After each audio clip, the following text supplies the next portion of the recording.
Hey guys, okay, so we're back. Today I'm gonna be making some dinner. It's Sunday, so I think I'm gonna just make some slight, and I'm gonna fry some catfish and make some spaghetti. But y'all, I watched the Netflix documentary that Jussie Smollett released on Netflix about, y'all know, like the hoax that he did a couple of years ago, like in 2019 or whatever, saying that he was beat. They wrapped the noose around his neck like they was going to hang him, like it was racially inclined or whatever. So the documentary is called The Truth About Jussie Smollett. Okay, baby, it's number 3 on Netflix right now. I took notes, okay, because I ain't want to miss nothing. Mind y'all, I am from Chicago. I live in Georgia now, going on 2 years, but I am from Chicago, and I remember also vividly, like, when this happened, I remember being on the phone with my grandma, and we was like, girl, this don't really sound right, what it's giving. So, okay, so if y'all remember back then, 2019, it was wintertime, because it was really like, I think it happened on my little brother's birthday, because I remember it was like maybe 2 weeks, a week or two after my birthday in January. Cold as shit in Chicago, okay? That's one. 2, he was saying that he arrived back to Chicago after a flight. I believe he said like his manager and picked him up from the airport. They got back to his place like at 1:30 in the morning, whatever. So he goes out to get something to eat. It's 2 something in the morning. Walgreens ain't open, so he goes Subway. Cool. That's where things get a little iffy to me, because I mean, I guess walk into the store to get something, but anybody from Chicago know it ain't really shit open to eat at no 2 o'clock in the morning unless you like live out west, because out west and never fucking closed. So we already know ain't nothing gonna be open to eat. That's 1. 2, why not DoorDash or Uber Eats something? Like, that would be a thought, especially being a celebrity in Chicago. So that was another thought. One of the biggest things to me, and I don't know if other people had the initial reaction or the question, but his first call was to his manager, or his it wasn't his manager, the guy in the docuseries. He referred to himself as his not his publicist. I forgot, but it wasn't his manager. When something happens to me, if I got my ass whooped, if I got in trouble, if the police was on my ass, first person I'm calling my mama. You can't tell me nothing. I'm calling my grandma, my mama, my auntie, my uncle. Like, that's going to be my first response. And I think initially, if something bad happens to you to the point where you're saying someone beat the crap out of you, put a noose around your neck like they were going to hang you, it was racially inclined, sexually inclined, because, you know, he is part of the LGBTQIA. I think that's how they identify themselves as. He's a part of that community, and you're black. So the first person I would be calling is my family. Like, oh my God, somebody tried to kill me. We'll out the bam. I'm not calling my fucking manager. And even if I did call my manager, I'm not waiting until after the police is called, until after I'm reporting something to the police, and before it's about to hit the news, then I'm calling my family or my mama to explain to them what's going on. Like, no, that's just sound real goofy to me. I'm trying to defrost this ground turkey, y'all. I don't want it to cook. I hope it's ground turkey, because it's really looking like it's ground chicken. And if it's ground chicken, then guess what we having? Spaghetti. Ground chicken spaghetti. Okay. So yeah, that's my thought on that. I feel like that's real goofy. Another thing was, it was a vortex in Chicago. So anybody that knows Chicago weather, it can get pretty cold outside. When there's a vortex, that means it's like, you know, below 0 weather. At the time, I believe they said it was like below 2 degrees. but walking to get some damn Subway, it's cold, okay? Regardless of what he's trying to make it seem like, it's cold. And the first reaction to anybody that lives in Chicago, they're not taking their black ass outside. Period, point blank. It's not happening. It's not that important for you to go outside that you're going to just be willy-nilly roaming the streets and it's below fucking zero. That's not gonna happen, okay? So that, to me, I feel like was another like red flag and was like, what are we doing here? Then I don't want to look at it like this, especially being in the social service field. Hate crimes. We do see a lot of police brutality, a lot of political charged incidents and protests and things like that in Chicago. A lot of it stems from police brutality, and it does stem from like corrupt police department from CPD. We don't really see a lot of hate crime amongst like the individuals that live in Chicago, amongst the community leaders. Now I will say, when we had the Venezuelans were brought to Chicago, a part of like that immigration thing or whatever, there was a lot going on then as far as like hate crimes and just with different nationalities and stuff like that. The black people wanted to fight for what was theirs, and we lived in Chicago for a very long time. We have a lot of homeless individuals. Some people like to call them the Friends. Shout out to Inglewood Barbie. But also, there is like a housing shortage in Chicago. We have people living on the street. We have people that are unemployed, people that have been on, not to say it like that, but people been on the Section 8 waiting list for 30 damn years. So for y'all to just bring immigrants to Chicago and just give them our housing, our jobs, and everything was a big ass slap in the face to a lot of people that lived in our community. So again, those type of social justice issues, yeah, I understand, and that's where a lot of, I'll say, like the hate crimes and division comes or came to Chicago outside of like police brutality and police doing injustice to our black boys and black women or whatever, So I don't really know if I really believe the hate crime scenario that he rented, because if anybody in Chicago and outside of Chicago, like we have Pride Week, Pride Month, or whatever. I'm sorry, I'm not a part of that community, so I don't know if it's a week or a month. But I know when Pride Month comes, Chicago does it pretty big. They have a full-blown, what is it called? Like a parade. It's a lot of festivities. We have our own community in Chicago where like the gays, I hope I'm using the terminology correct, y'all. If I'm not, please forgive me. But they stick together in Chicago. We don't really see a lot of hate crime or people hating towards that community. Like Chicagoans, we really stick together. It really don't be like that type of fuck shit going on, okay? Really, Chicago is more so gang-related activities, senseless violence and killings, and not justifying it, but I'm just saying that's more so what we see in Chicago. We don't really see those type of hate crimes, so that was a little off-putting to me. Another thing was the letter that supposedly was sent to him while he was on the Fox set shooting Empire, that supposedly somebody cut out magazine letters and weird ass shit, and to tell him that they was gonna kill him. I think that's super cap, and I hate to say it like that because it's like we live in, it's 2025 now, so but this is 2019, but still, technology is the same, the way people think is the same.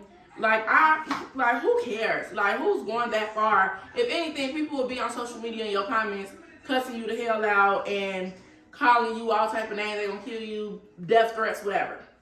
But my thing is, if you did receive it and you feel like you took it to Fox and they weren't doing enough or whatever the case may be, why you not take your ass to Chicago Police Department or to somebody to report it and investigate it, just so you can have a trail or so that it could be documented just in case something did happen and you have to defend yourself. Because as a person that lives in Chicago and people that frequent Chicago, you know, like, if some shit happen, the first thing you're going to be trying to do is defend yourself. Point blank, period. I don't care what it is, what it come down to. At the end of the day, you're going to want to defend yourself. So that's that. Also, as a celebrity, as a person that has access to funds, to other resources that the normal average person would not have, I would have been hiring a private investigator, baby, because them type of games I don't play with. And if you were that fearful, I would have been my black ass down to the police department or hiring a PI to find out where this letter came from, X, Y, and Z. Now, I'm not saying they could have found out the PI, but I watched enough Criminal Minds, First 48, Law and Order, all that little shit. Chicago PD, I watched vividly. Somebody could have found something, especially if it was mail. Where did it come from? Like a mailing address. Did they drop it in their mailbox? Did they go to a post office and drop this shit off? Did they drop it in one of those little mailboxes that's just like in the community? Somebody could have found out something. Okay. So one of the funniest things, and I think it's the most baffling, I've been in a number of scuffles and altercations and fights in my life. I've been shot before, okay? So, you mean to tell me 2 guys come whoop your ass? You claim you fought back. Okay, OJ. Okay, you claim you fought back. You kept the sandwich? Like, you really picked up that goddamn sandwich. You got your ass whooped. And they had a damn rope around your neck. And out of all things, you thought to pick up that Subway bag and take your black ass home? I don't know about that, buddy. Like, I feel like if something like that happened to me and someone tried to hang me, put something around my neck like that, and we all know in the black community what that means. We know the history around a rope around your neck. We see the things that happen down south. You know, we're not stupid. I would have been shooken up, like scared out of my mind. I would have been livid, honestly. I'm not thinking about grabbing no goddamn Subway bag, no sandwich, no nothing. I probably would have left my motherfucking purse behind and got my ass up out of Dodge real quick, okay? Because for one, how you know these people wasn't following you when you left the scene? Because 9 times out of 10, they probably were following you and casing you out to know, oh, all of a sudden, Jussie Smollett is going to be outside at 2 o'clock in the morning and we just so happen to have a rope to put around his neck. No. Like, that's not a coincidence. Those type of things don't just happen in a spare in a moment. Those are planned out type of things. Okay? Then, if you go back and look at the documentary, when he came in his apartment building, and everybody know when you live in Streeterville, you live downtown, you live in those type of duplexes and high rises or whatever, it's security at all times. So, you didn't stop at your fucking front desk security to report that they just whooped your ass and rope around your neck. Like, that's just insane to me. Like, it's just so many red flags and just so many unanswered questions. I would like to sit down and ask him my damn self, but who the fuck am I to have, I guess, opinion or a thought? But I'm just speaking realistically as a black woman that's lived in Chicago for 30 years, that has 4 black brothers that have experienced real life crime and things in Chicago. Those type of things don't happen. Okay? When the police come, again, I don't care what type of celebrity status you have, as a black man, a black individual in Chicago, you don't never, ever, ever, ever, ever, ever, ever, ever, ever, ever ask the police to turn off their body cam. Why in the world would you be asking them some stupid ass shit like that? If anything, you will want the evidence, especially with the corruption, you know, that CPD has going on in their force. You want everything that you say and everything that you do to be documented when it comes to CPD. You know, but who am I? How would I know? Okay? That's just coming from common sense, I would think. So asking them to turn off the body cam, saying that you're a celebrity, that you don't want certain things to get out, like bullshit. I'm calling his bluff. I feel like that's bullshit. I'm sorry. It's nothing in the world that I would be asking the police to turn off their body cam.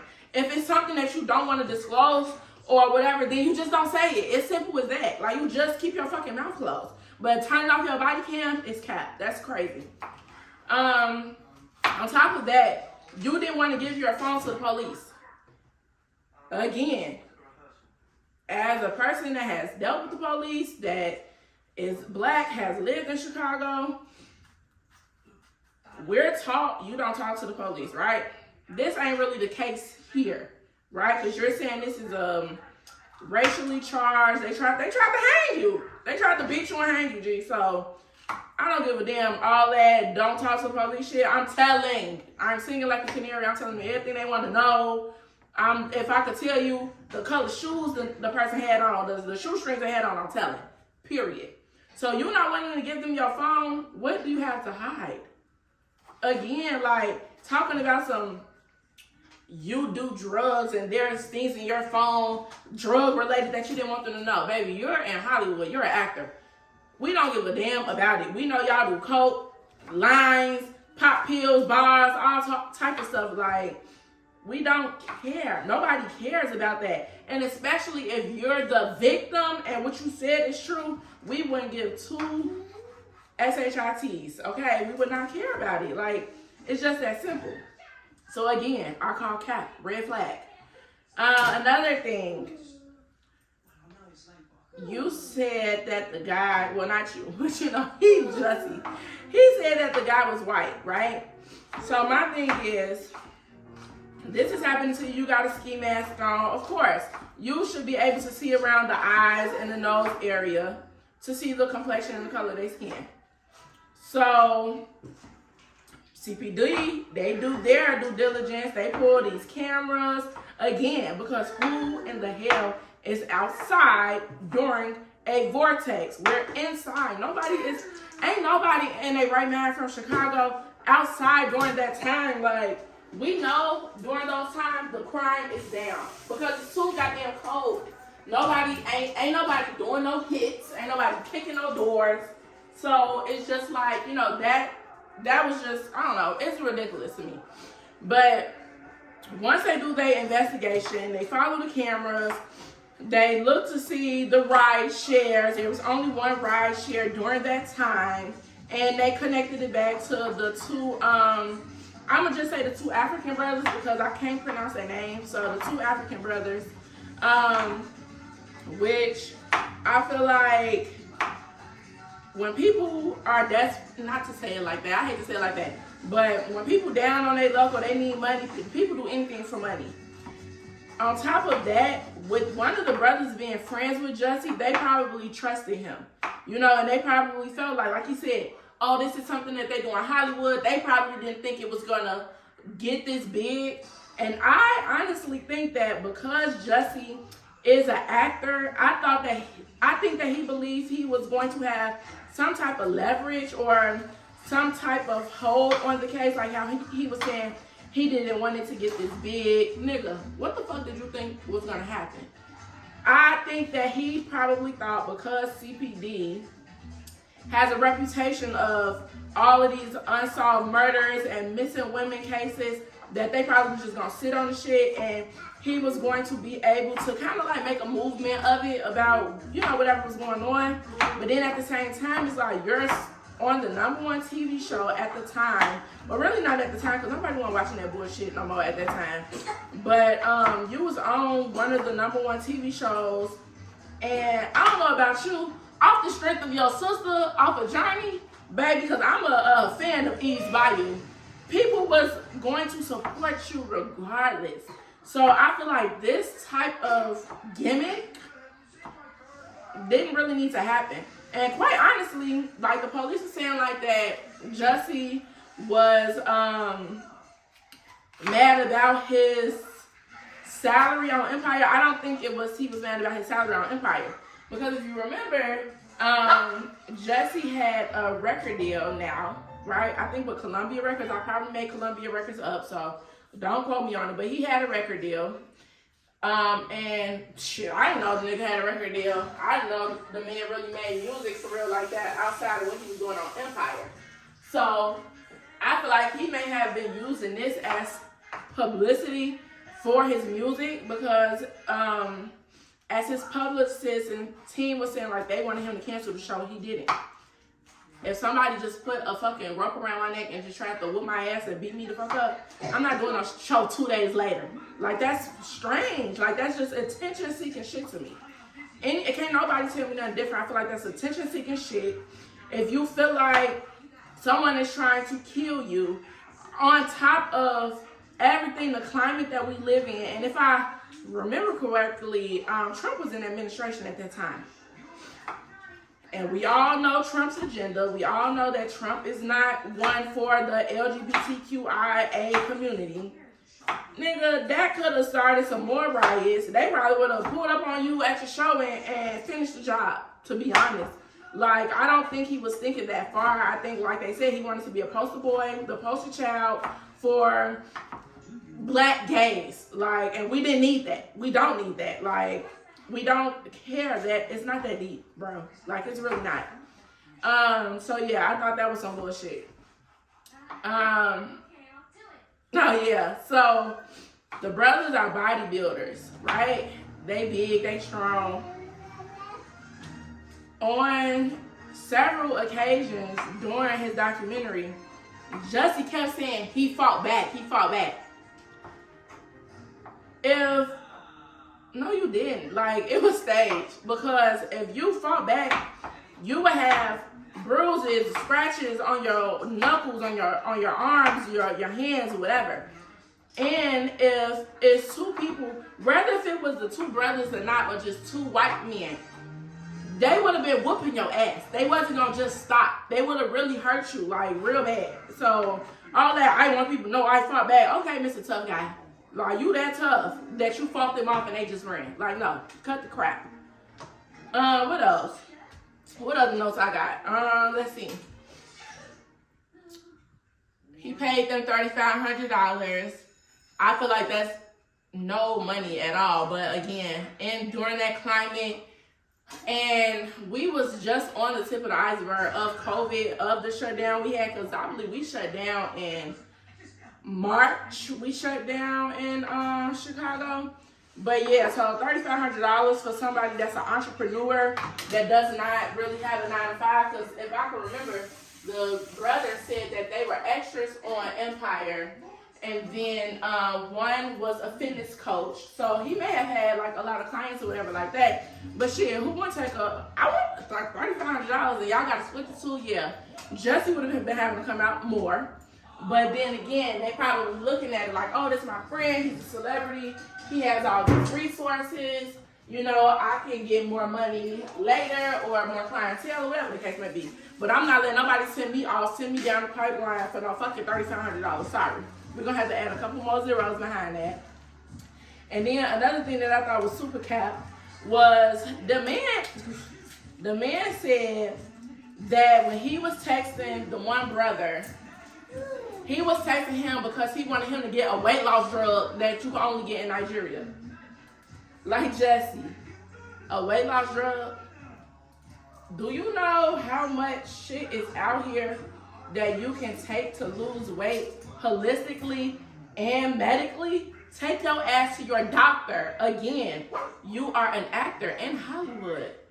LA is known for that type of stuff, like cap. Like, and people wonder why Chicago police did not believe none of the shit he was saying, because the shit just sounds stupid as fuck.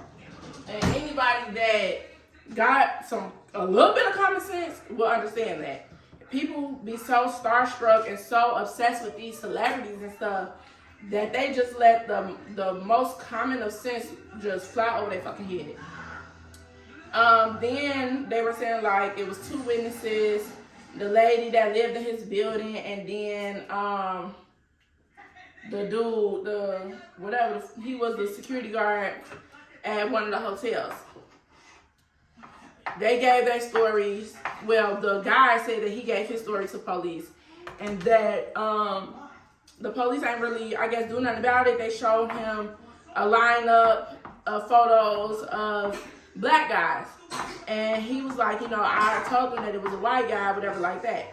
Now, not saying that CPD is always right, but if they don't have a lead on a white suspect, they can't put a white suspect in front of your face. They're following the lead that's there. Again, it's 2 o'clock or whatever in the morning, it's -2 degrees. There's hardly anybody outside. They did the taxis, they checked the ride shares. People ain't even taking taxis and Ubers and shit. So they have to follow what was out there. Okay, that's one. Then I feel like CPD does delete videos, right? We all know that when it comes down to evidence and everything, they are known for getting rid of evidence or doctoring up things to how they wanted to paint their narrative.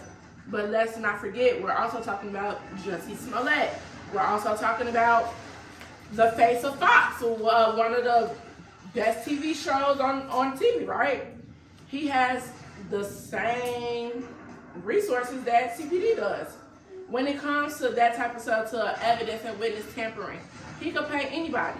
He could pay Peter to rob Paul, or whatever they be saying, So I feel like it was I'm not gonna say it was far-fetched, but if you accusing them of it because they have the resources to do that, so does Jussie. He has the money, the resources, the time, the people to do the same thing. Then at the end of the documentary, they're showing one of the video footage that was in color of one of the supposed suspects walking past the cab. I don't know why in the world these people are saying the person look white. For one, you can barely see the goddamn video, okay? It's not really clear. That's why I feel like when the people were looking at it, they were like, it's a black person. Oh, it's a white person. Oh, I can't really tell. I got 20/20 vision.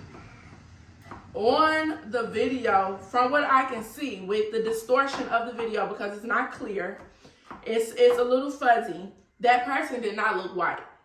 Now, it could have been a mixed person, a fair-skinned person, but that was not a white individual. Their skin was not white. The skin was not pale.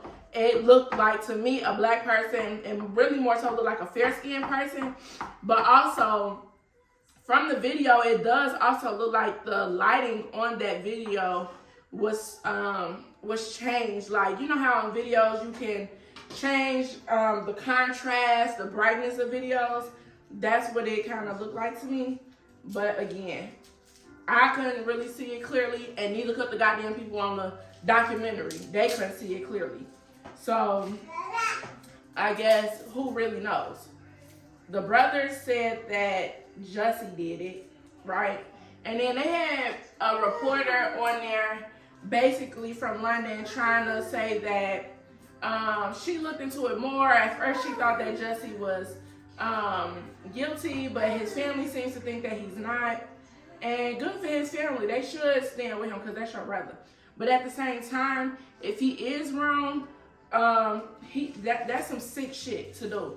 And in all actuality and honesty, I feel like we got enough going on in Chicago that we really didn't need that type of badass publicity. Like, we have enough crime, enough missing women, enough things happening to children, to our black men, that's not something that we really needed. And then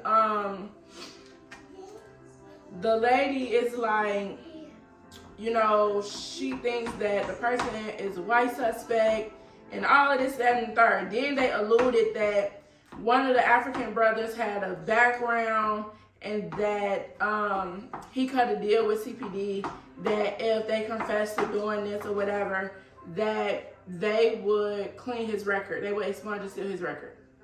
Okay. If your record is expunged, then that means it's gone. Nobody can pull it up, right? The FBI can. If it's sealed, only people that have access to that is law enforcement.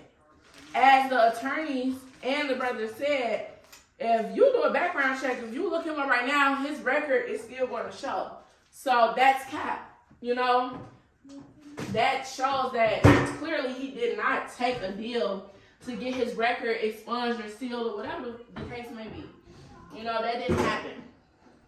Also, I would say another thing is, although they painted CPD to be like corrupt or that they were covering this crime up or whatever like that, why not take the brothers and pin it on them? I don't really think CPD would have got anything out of not charging these boys if they really did do the stuff. Because at the end of the day, the goal is to solve the crime. CPD don't get no cookies for pinning it on Jussie, and they don't get no cookies for pinning it on the boys. They just want to solve the crime. If anything, I would have been, if I was CPD, we would have been trying to exonerate Jussie and pin it on the boys or whoever else. The shit didn't add up. So Jussie, you guilty. It is what it is. And then to keep going on, bro, it's 2025 and you still talking about the same stuff. Hang it up, my dude. Like, do something else. I don't know, but I hate to say it. I didn't believe him then. I don't believe him now. I'm surprised his teeth ain't fall out. But yeah, that's my take on it. I just chopped up my onions and peppers and garlic to make me some spaghetti, and I'm gonna fry some catfish. So that's my take. Tell me what y'all think below. Don't forget to like, comment, subscribe, and share, and follow my other social media at _Amore Asia.216 on all platforms. So thank you. Bye.